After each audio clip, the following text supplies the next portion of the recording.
Shalom, this is Mary Omni from the World Government House of King David, Holy Covenant Constitutional Enforcer. This is a Republic Notice. The title of this Republic Notice is Answer to ABC Why So Many Successful Black Women Find It Hard to Get Married.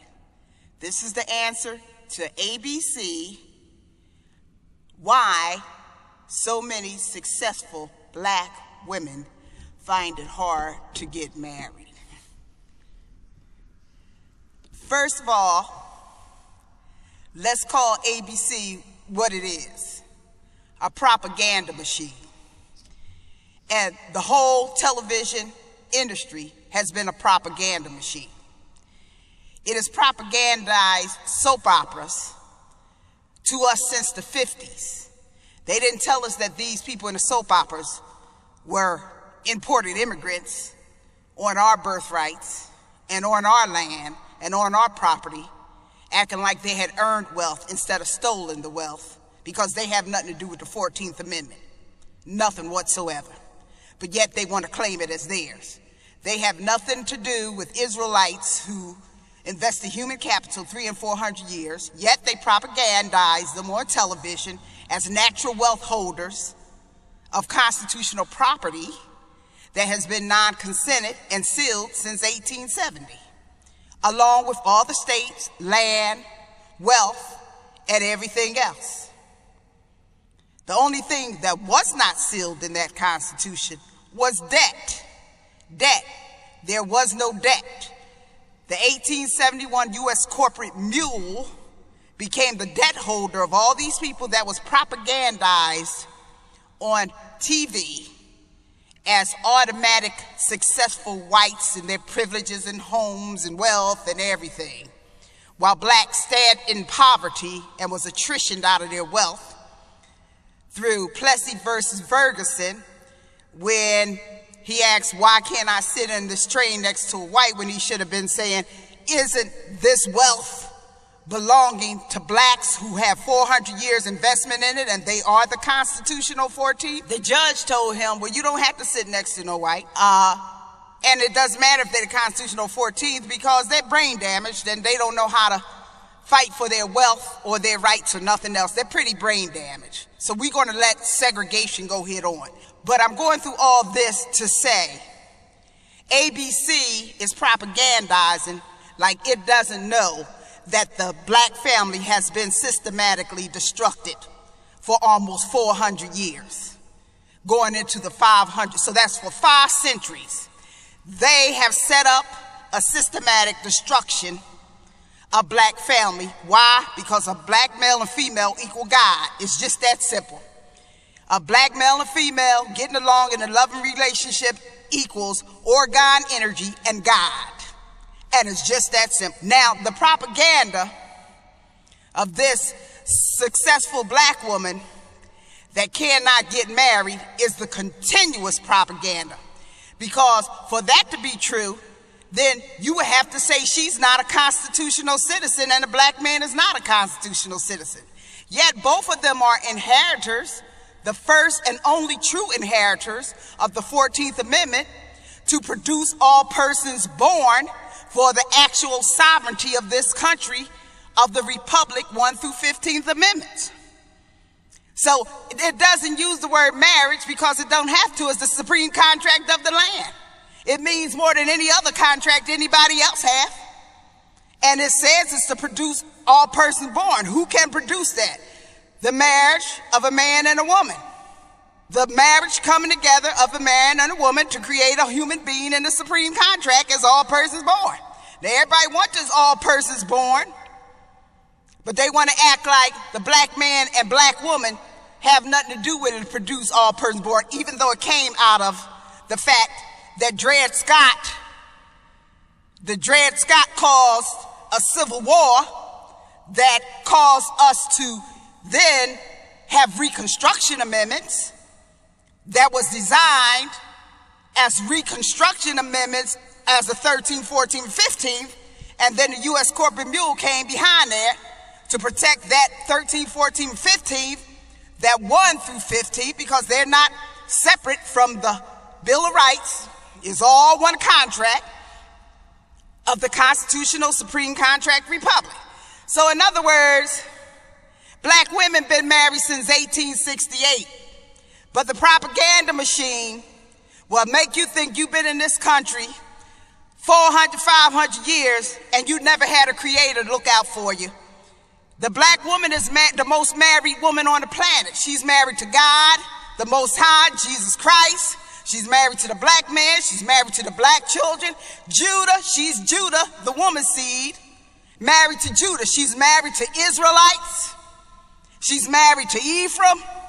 She is the most married woman on the planet. And the propaganda machine, ABC, is setting out to distort that. Now, what they're interviewing, calling black unmarried woman, is actually constitutional.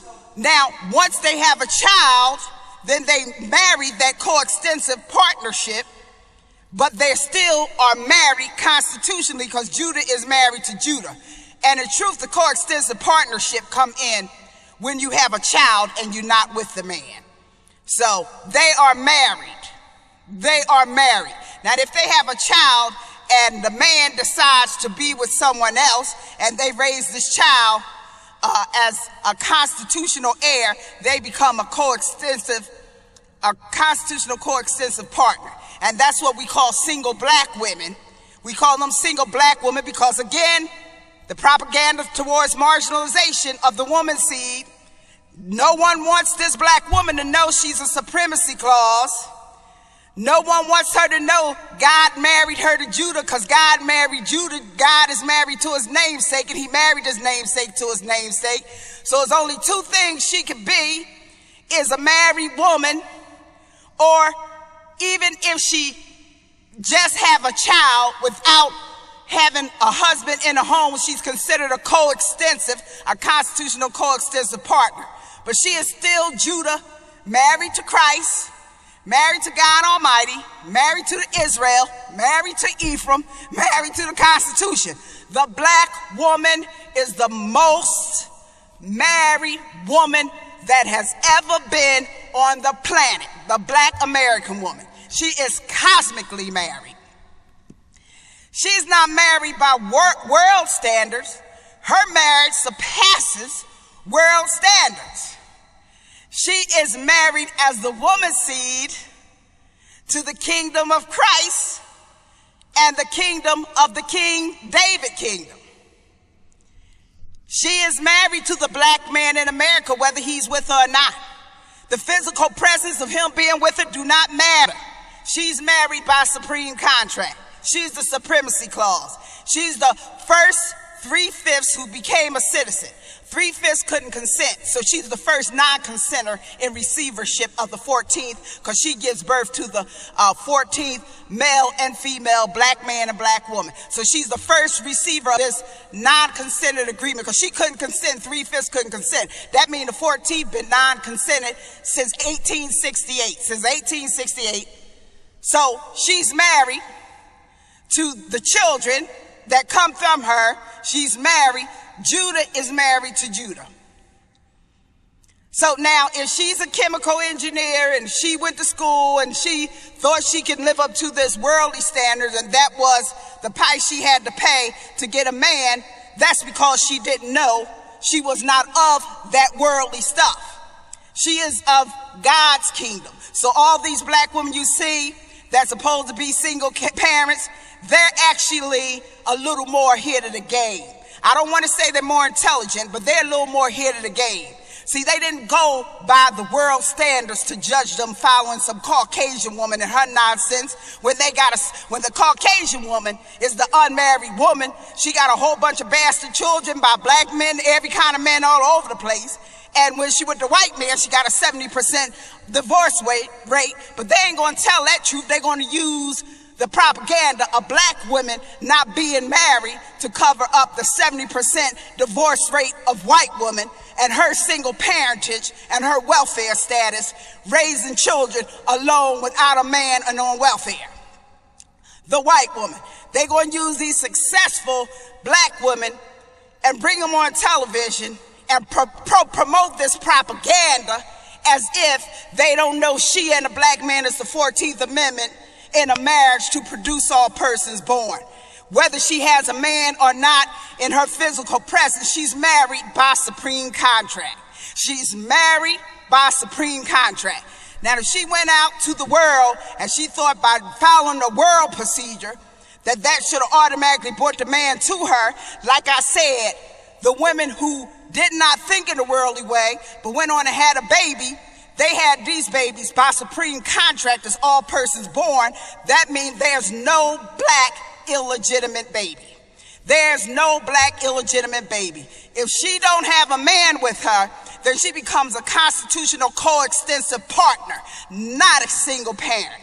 She becomes a constitutional coextensive partner or a wife. Either one. Either one. Now she could be, the black man can have several constitutional coexistence partners, but whoever he marries first and pledges his love to in front of the preacher is his wife, because non-consent is built in so that he cannot take another wife, but he can father other children with what we call coextensive, constitutional coextensive partners. One of these ones is like Steve Harvey. He's been saying he's been married, according to Babylon standards, 3 times. Really, his first wife is his only wife. His second wife, I think her name is Mary, she was a constitutional coextensive partner. Now that don't make her any less because she's in a supreme contract. That makes her have every right to use Steve Harvey's name, every right to declare, that Steve Harvey should be providing for her, every right to declare a status of real contract legitimacy, even prior to his newest wife. So he had one wife before Mary, and then Mary was a coextensive partner because he can only have one wife, and Babylon can't divorce you. They cannot divorce constitutional citizens. They're dung contractors. No one can divorce Supreme Court citizens. So Steve Harvey is still married to his first love wife. Mary, the second one, who says she want to see her son more, is his constitutional coextensive partner that created an all persons born. So her legitimacy cannot be overlooked whatsoever. Now the third one, actually Mary comes before her. So you got the first wife who non-consents both of the other ones as being the wife, and the second one as the first constitutional coextensive partner, and then the third one as the second constitutional coextensive partner. So Steve Harvey have one wife, a first constitutional coextensive partner, and then a second constitutional coextensive partner, and they all have a right to use his name. They all have a right to declare him as a legitimate man of theirs, and they all have a right for him to provide and to work together to make sure the provisions is provided for the family and the children of all of constitutionality. And see, the plot gets thicker because Isaiah 44 said it's going to be like 7 women to 1 man. So we got to raise men, and we got to raise them to come up to the plate while we raise ourselves and able to look at the nation and the purpose of the nation first, while trying to meet our individual needs. We have to somehow find a balance, because they have tried to destroy black people and destruct the family for 400-500 years. So that means we must salvage a way to create a balance where all people are respected. This is Mary Omni from the house of King David. There's no such thing as an unmarried black woman. Not on this earth, not cosmically, not a Judah woman. She gives birth to the Christ, so she married to the Christ automatically.